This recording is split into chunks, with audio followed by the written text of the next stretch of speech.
Swinging a drive. Right field and deep. Back goes Aquino. It's got a chance. Gone. Get out the tape measure. Long gone. Fly the W!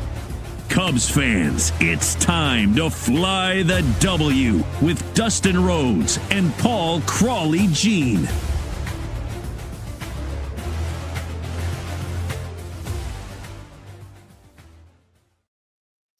You are listening to Fly the W podcast, part of the Blue Nutwire Network. Don't forget to listen, download, subscribe, most importantly, review our podcast.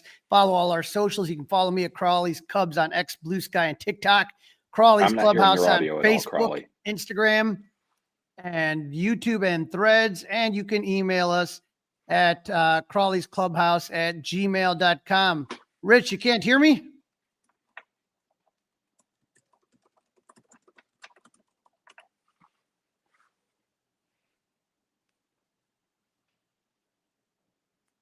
Rich, we good, buddy? Still nothing. All right, slight technical delay here. Let me pull you out, remove you, and then add stage. How about that? Any better? Still nothing. But you heard me earlier when we were talking.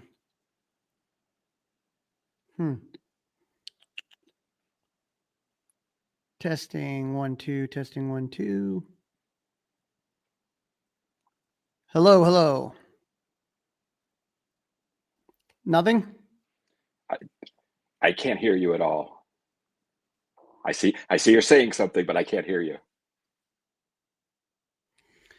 Okay, that is odd. Audio. Yep. Test 1 2, test 1 2. Still nothing.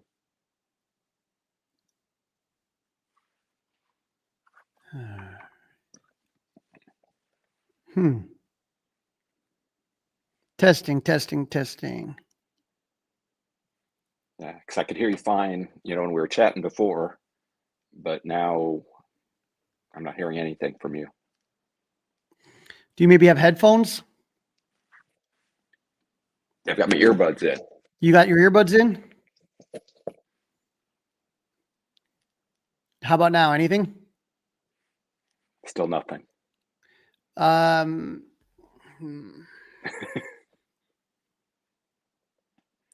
Let's take a look here. I'm typing something here.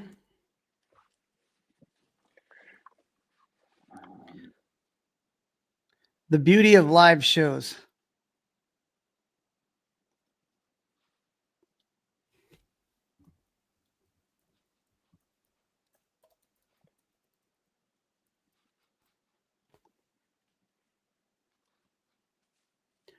Testing 1 2, testing 1 2, testing, testing, testing.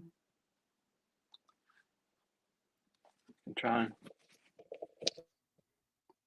Hello, is that any better if you take the settings?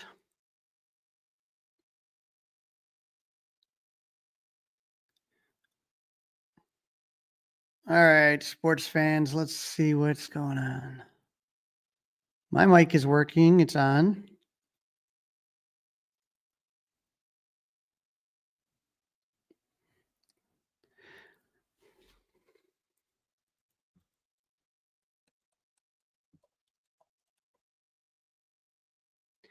Check that, see what we got here.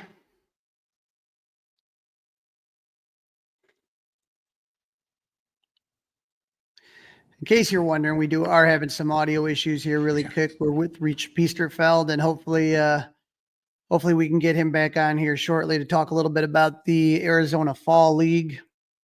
Bizarre thing is Rich and I have been talking for about 10 minutes before we started this thing, and next thing you know, nothing. So sometimes these things happen. We'll see if we can get this working. Rich is jumping off, and he's going to jump back on momentarily. But you saw Pat Murphy won the Manager of the Year award because, yeah, right. There we go.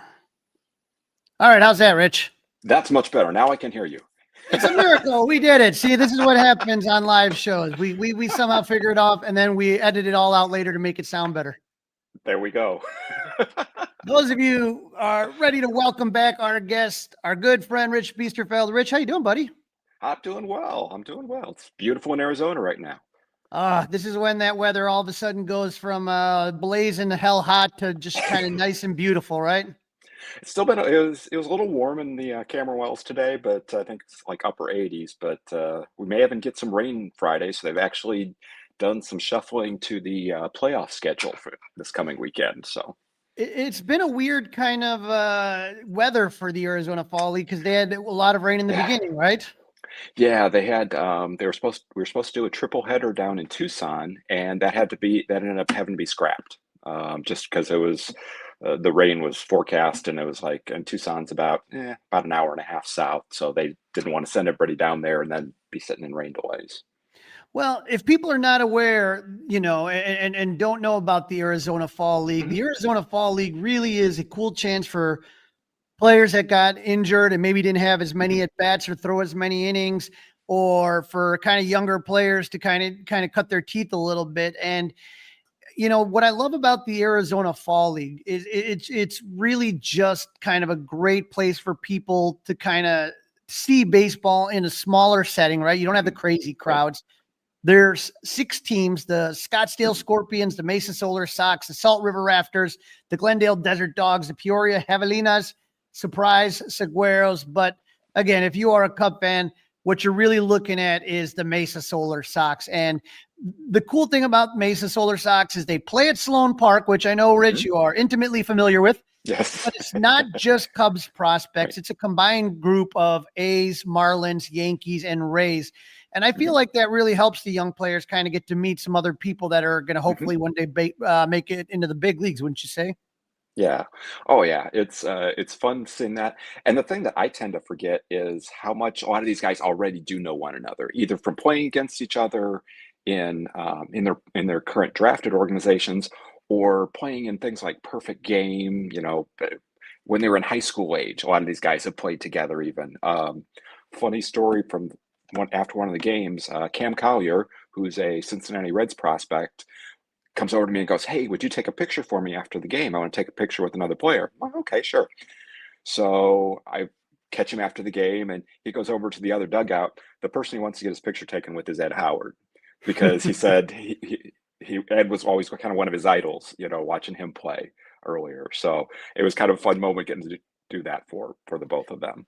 Well, you mentioned Ed, and Ed is Hmm. on the Solar Sox, and we had our good friend Jim Callis on the show, kind of talking a Hmm. little bit, the injury bug, and I know you've covered Ed Yeah. extensively in the minors and Hmm. in spring training and all that fun stuff, but Hmm. always just seems like that injury bug is kind of always Yeah. right there with him, and so he's trying right now to kind of get some Hmm. more at bats after another rough season. How's Ed Howard looking out there? Because he is the only Cubs infielder out in Mesa. Yeah. Um, and the funny part is he's been playing infield. He's actually also been playing some outfield. He's played left field like for at least 2 or 3 games. Because I think at one point I made sure there was a ball fly ball hit to him, and he made the catch. And it was like, oh, that might have been his first outfield put-out as a pro. So made sure I wanted to capture that. But he started out a little bit slow, but he's been hitting the ball a lot better lately. So like you said, he's played some shortstop, some second base, but also some left field. Yeah, everyone just remembers that Jackie Robinson West run and him being a Yeah. part of that. No outfielders, but 2 catchers. Mhm. Logan Petit, any relation to Cody? I don't believe so. I noticed the other day that the PA announcer, though, was pronouncing his name a little different. So I did have to go up to Logan after the game and said, "Okay, I just want to make sure, am I saying it right?" And he goes, "No, the T is there because the PA guy was saying like Poti, and it's like I thought it was Poteet." And he confirmed that was the correct pronunciation. But then after that, he goes, "Yeah, I don't none of that stuff. I don't even listen to it." It's like I can understand that. And one of the cool things is kind of in the middle of Mhm. the season, the Mhm. fall Arizona Fall League, they have the Fall Stars, and you got to Yeah. be a part of that. Tell our listeners what the Mhm. Fall Stars is all about. Yeah, so the Fall Stars game is really like the 6 weeks AFL's version of an All-Star game. So I don't know if they require like a representative from every team, but the Cubs actually had two players, catcher Owen Ayers and pitcher Cohen Marino. And then actually even coach and South Bend manager this past year, Nick Lavello, was also part of that squad. Yeah, and if you go to Rich's social media, and we'll have you plug that shortly, but there's a lot of great pictures that you got to take. And so, as you mentioned, two Cubs were represented. Nobody in the home run derby, unfortunately, Correct. Which I always like. But wasn't that Moises Ballesteros win it a few years ago? The home run He derby? didn't win, but Moises He was in did it. play. Yeah, he was one. He was one of the participants. Yeah, and so you mentioned Owen Ayers, and I am a sucker for great catcher pictures. Like I love picture. I'm looking at my wall right now. I got pictures of I got one of Randy Huntley over there giving an eye, and I got one of Jody Davis over there. But I love catcher pictures. And Owen Ayers, I would say Owen is the one that's probably gotten the most attention for the Cubs as far as AFL. Tell our listeners what you're seeing with Owen. I think Owen has really made a name for himself in the fall league this year. So I believe Owen's about like 24 years old. So he was a little bit older when he played this past year, most of the season in Myrtle Beach. Then his season there ended, I believe it was like in July. He got hit in the hand and a broken hand. So thought his season was over before they added him to the fall league roster. But no, he's really stepped up during the fall league. Switch hitting catcher. He's been playing good defense. I don't have the stats in front of me of how many guys he's thrown out, but I know he's thrown a lot of runners out, some of the top runners in the AFL. Like there's a Braves prospect called Patrick Cohisi, who is, I think, he's either one or two in the league in stolen bases, and I've seen him throw him out. He's been playing very well. Was talking to another friend of mine and said, I would suspect that Owen is going to be climbing at least some Cubs prospect lists in that top 30 type lists of players. And even other people that I know around the fall league have mentioned that he's probably one that's on, if you want to call it like a top 10 surprises of the Arizona Fall League. Somebody who wasn't really well known outside of the Cubs organization, who's stepped up and done a really good job. He was the player of the week in the first week of the fall season. And I think he's still hitting somewhere around 360, 370 right now. So, after seeing Drake Baldwin take the Rookie of the Year, you're just like, man, hopefully, I think it was Giovanni Soto won the Rookie of the Year in 2008. Yeah. So maybe Owen Ayers is going to be the next one, right? Yeah. Like I say, I think he's definitely he's gained some traction, I think, in the organization. He's going to get some longer looks after this, I would think. Nice. And then you mentioned Cohen Moreno also in there. Tell us a little bit about what he features and what he's doing out in Arizona. Yeah, Cohen has primarily been a starter and has looked good. His pitch mix, I'll be honest, I'm not as sure. When I'm looking through the camera, it's really hard to concentrate on anything other than the visuals there. But I think he throws probably more like in the low 90s. But he's another one who's battled some health issues over the last couple of years, just trying to stay healthy and stay on the mound, but has looked good in the fall league. He came in relief in a pressure situation, which I haven't seen him do in the AFL prior to this. And I think he gave up 2 walks, walked in a couple guys in that AFL game. But stuff like that's going to happen too. So overall, though, I think it's been a very successful campaign for Cohen. And like we were talking about earlier, I love seeing the way that these teams kind of are sitting there for this All-Star game. Yeah. And they, I think they did that. They brought this back this year where the teams get to wear their own jerseys, their team jerseys, but they're all kind of showing on their hats. They're wearing their AFL hats, which is really cool picture. Tell us about this picture and who's in this one. Yeah, that was from the Fall Stars game the other night. That's Owen. I believe that's a picture from the Braves, and I'll be honest, I just finished working up all of my photos from that early this morning, and I still got to go through the rosters. That might be Alfredo Deneau, the catcher, who's right next to Owen, but I'm not positive on the number 28 there. Yeah, it's great though seeing the Cincinnati and the Atlanta and all the guys kind of just hanging out. And you mentioned Nick Lavello, and he kind of had a special AFL, didn't he? That was really cool. I saw it announced a couple days before it, so that I had talked to Nick and told him it's like, hey, as long as I get the chance, I'll get you some good pictures of that. And yeah, catching the ceremonial first pitch from his dad, um, what a cool moment to get to witness out there. And again, if you don't know, Torey Lovello is Mm. the manager of your Arizona Diamondbacks. So, Yeah. well, he probably didn't have to travel far, right? Oh, no. Um, we've actually seen him at a couple Solar Sox games this fall, and let's see, I think Nick has managed the 2024 and 25 seasons at South Bend. The year before that, he managed the Arizona Complex League, and I know there were a couple games when he was managing in the Complex League when I think the Diamondbacks had an off day that day where we saw Tori and his wife, Nick's mom, at the ball games, watching their son manage. As you watch him from the Arizona Mhm. Complex League to South Bend, have you noticed kind of change in his coaching, his demeanor as far as getting more experience? Maybe a little bit, but I it's funny that you bring this up because I've had the conversation. I think some people don't really understand the role of the minor league manager. A lot of their role is really dictated from much higher levels, as far as they're while they're maybe presenting the lineup, a lot of times they're being told who they want to play, when and where. Because I've seen some things like, oh, this guy's a horrible manager, and it's like, no, if a minor league manager is developing their players and their players are getting better, while every team would like to win and win a championship, that's not the ultimate goal in the minor leagues. The minor leagues, are you developing your players? Is Owen Casey moving through the system and getting better at each step along the way? That's great. If they win too, that's cool.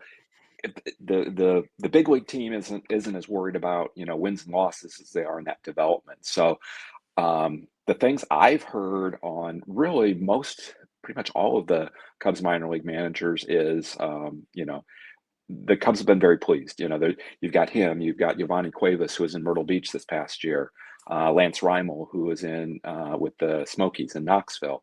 He was A lot former of that South is a Bend role. too, right? Yes, yes. Lance was the manager immediately prior to Nick. So it's Yeah. really, are they helping develop those skills and helping those guys get better? And then, yes, if we can win games, that's cool. We like to do that, but that's not the higher of the two goals. You're seeing a couple other guys in there. You got Luis Martinez Gomez. Hmm. And so when you're looking at what he's doing, have you seen some of the improvement? I know he has a real big arsenal of pitches that he throws. Yes, yeah. LMG, as a lot of us refer to him, just because it's easier, kind of like PCA. Um, LMG I think has had a very good fall league. He's come in, get some strikeouts and some high leverage situations as well. Um, you know, I, I think a lot of the pitching at this level, the challenge is walks. The control, mastering the control. There was a game like that today. The other pitcher who haven't we talked about yet, Matt Peters, came in the seventh inning. It was a 7 inning game today. Uh, Mesa was up by 2 runs. I can't remember. I know he gave up at least two. It might have been like a base hit and 2 walks. Um, was looking a little shaky, and then came back and got a couple strikeouts to end the game. So, but that's part of the minor league development process though too. It's if you get yourself in those jams, can you get yourself out of it? Can you help the team that way? Yeah, and Matthew Peters and JP Mhm. Wheat are just two guys that you look at that say to yourself, okay, they're guys that have stuff, right? Mhm. That throw Yes. hard. But Mhm.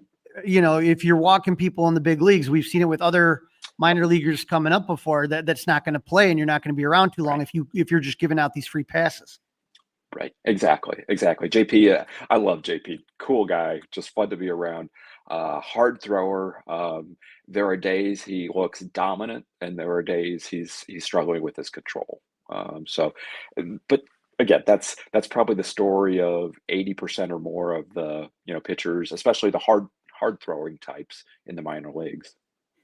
What do you say to the listeners out there is your favorite part of the Arizona Fall League and specifically the Fall Star Weekend? Um, Probably for me, it's just you're seeing a lot of the players. like the Fall Stars game, you're seeing like the top talent. Yeah, you're seeing guys like Kevin McGonigal from the Detroit Tigers, who's the second prospect in all of baseball. You're getting to see guys like that. You're getting to see guys from the Yankees, the Marlins, teams that train in Florida that we normally don't get to see. Another aspect, for me is getting to see people in the game. You mentioned like, Jim Callis, um, Jonathan Mayo. I got to talk to Stephen Brault, who pitched briefly for the Cubs, but who's a Pirates announcer now during the regular season, played for the Pirates for several years. Um, I haven't run into I ran into him earlier this summer. Will Oman, who's involved with some stuff with the Fall League and is a former Cub. So just a lot of the people that are around baseball will come in for some of these like marquee type events, and I'm sure we'll see some of them in this coming weekend for the championship game. So there's just a lot of I don't necessarily want to say networking, but just the people watching in the stands, because you're going to see a lot of players, former players, guys whose team may not be in the championship game, maybe out there during the home run derby. You saw a lot of guys. If you saw any of the photos or videos, you saw a lot of the teammates who weren't actually hitting in it, but they were there supporting their teammates. Just it's a lot of fun. It's kind of they're serious, but it's a laid back atmosphere too. And the thing, again, thinking last night about, the rookie of the year voting, stuff like that, there's probably so many players that you have seen that have come through the Arizona Fall League and then break through and have those kind of years. Moises Ballesteros is a great example of remembering, like, yeah, Moises was in the Arizona Fall League, and then is he the MVP of the game? Is that what I'm thinking? No, I thought he won something when he was in the Arizona Fall League. I thought he was the MVP. Matt Mervis was the MVP of the Fall Stars game a couple years ago. I don't know if Moises was, but I know Matt was. Yeah, it's fun, and so I'm sure you probably, when they break through, it's kind of like a cool feeling to be like, yeah, I saw that kid when he was scuffling around in Arizona in September and in October, November. Yep. Well, with the rookies of the year, Drake Baldwin and Nick Kurtz both played in the AFL. Maybe last year. I'm sure Nick was, and Drake might have been, or 2 years ago. So I know I've got photos of both those guys playing in the Fall League. Well, so when you see a guy like Drake Baldwin or Nick Kurtz, and then they're in the Arizona Fall League, like even amongst their peers, do they stand out where you're like, oh, this kid's a little bit different?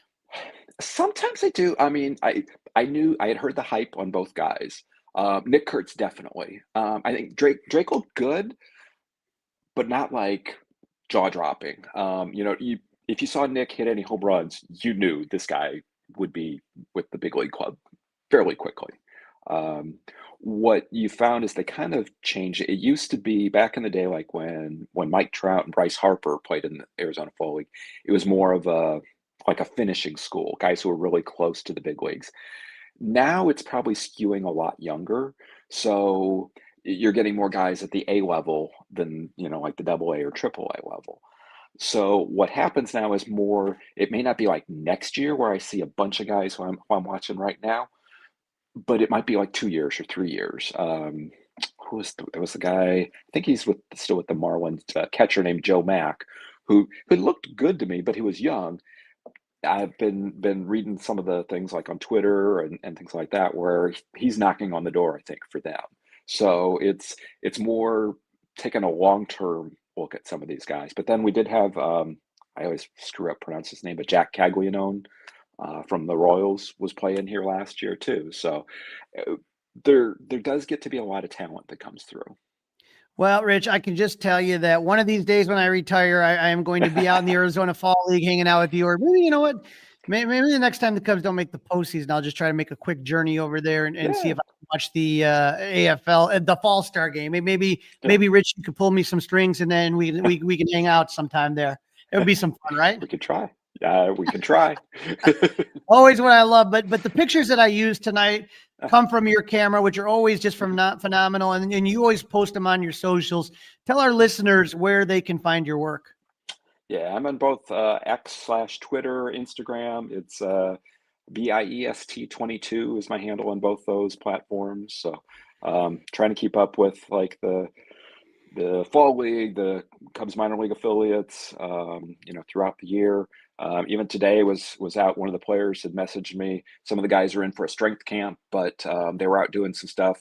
So I got to figure out what I'm posting. But I've got some stuff of some of the recent draft picks catching the football and stuff like that. Even some creative ways to keep the guys in shape and get them in baseball shape while letting them have a little fun too. Well, Rich, I'm going to start getting in spring training shape, which means 12-ounce curls. But, I'm looking forward to seeing you and all the guys out there. I mean, I'm sure you saw, just some of the great pictures that we had with Steve over in the wild card round. Steve Scher, good friend of ours. And I saw all you guys hanging out today. So I'm looking forward to hanging out with you again in Arizona sometime soon. Absolutely. And thank you so much, Rich, for jumping on. Thanks for having me on, Crawly.